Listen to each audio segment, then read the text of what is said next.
தேவர்க ஒரு சின்ன கோடு, அதுக்கப்புறம் சி மாதிரி போட்டிங்கன்னா ட.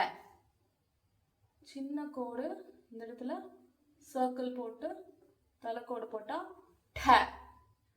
சின்ன கோடு எஸ் மாதிரி போட்டால் ட. அவ்வளோதான். இந்த எஸ் போட்டு விட்டுறணும். ட இப்படி போடலாம்.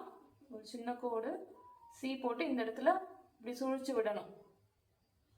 ட. நெக்ஸ்ட் ந. யூ மாதிரி போட்டுட்டு பக்கத்தில் ஒரு ஸ்டாண்டிங் லைன் போட்டு தலைக்கோடு ஃபைனலாக போட்டிங்கன்னா ந. ட ட ட ட ந.